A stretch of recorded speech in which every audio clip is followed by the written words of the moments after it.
So my name is David Cherry and I'm a dubbing mixer and Foley artist. Well, my job's pretty varied, so I'm proud of quite a lot of things. I think this recent project I've done, Earth's Tropical Islands, is a big one because there's so much Foley involved, and so I've done all the Foley for those 3 one-hour episodes. And it was a challenge because there's all different animals, all different spaces, all different kind of surfaces to work on, kind of up my game and do more and more, try out new techniques. But yeah, I'd say that at the moment, the most recent thing, Earth's Tropical Islands, is really good. My story is really, I came from a music background. I played in bands and so on, and I kind of wanted to work in music, mixing music and so on. And I tried that, but there wasn't very much in the way of jobs in Bristol for music. And I met someone who just said, have you ever thought about mixing sound for TV? And I didn't even know that that was actually a job. And just told everybody in the post-production house, which was the BBC, that I was really interested in sound. And then someone said about doing Foley, and I'd never heard of Foley. And one guy started training me up, and very brief bit of training, and then said, why don't you start a few sessions, and off you go. And I started doing Foley from there and picking up bits and pieces, doing small sequences, and then that got more and more. And then eventually started doing big, sort of natural history, David Attenborough films, doing all the animals you see moving, all the animals eating, because when you think about it, you can't mic up a lion eating a zebra. So, and all this stuff I didn't know, but I kind of got involved in that, crushing up bits of pine cone and orange and making eating sounds, and developed from there, and it's gone on and on. I didn't realise that I'd still be doing it now, but it can be a lot of fun. Hard work, but fun. Being from Bristol, I just wrote to the post-production houses in Bristol, and started working there, and I didn't even realise that natural history was something that was, came out of Bristol. And so in a way kind of landed on my feet in that aspect. So much work is generated by the natural history unit, and obviously, again, there's so much sound post-production involved in all that. So really it was just a bit of luck, really, a bit of luck. So to start off doing Foley, quite often you have to kind of get involved in a sound department. And then really it's just a case of showing people that you can very quickly create sounds that match the pictures.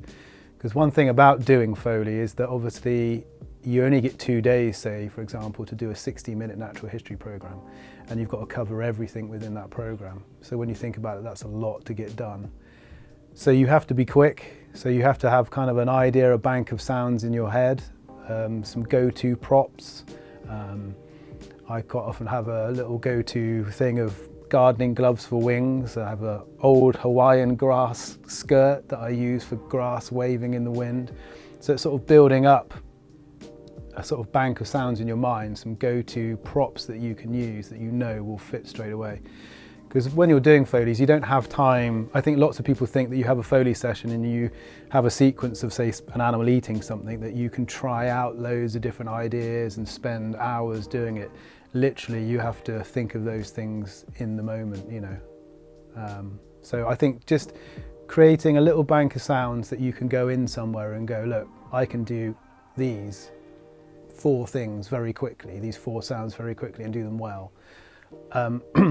I would also suggest practicing. I know it sounds a bit silly, but maybe even trying those props out, get a sequence on your laptop or something you can play back and try and do things in time, get it working. And then, if you get a chance to have a go in the Foley studio, if you're in a dubbing suite, just quickly show them the bits that you've got, and maybe you'll be able to expand on that. I think the things you need to really look at really are, from a technical point of view, is definitely Pro Tools. I mean, everyone in the industry uses Pro Tools that I've worked with in TV. And I just think editing, getting quick at editing sound together, making it sound smooth, getting to know some of the kind of mixing techniques, maybe get a small mixer, and learning about automation and mixing everything together.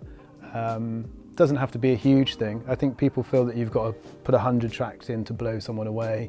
Sometimes keep it minimal, but show that you can get the music coming through, the voiceover coming through, show that you've got an idea of balance.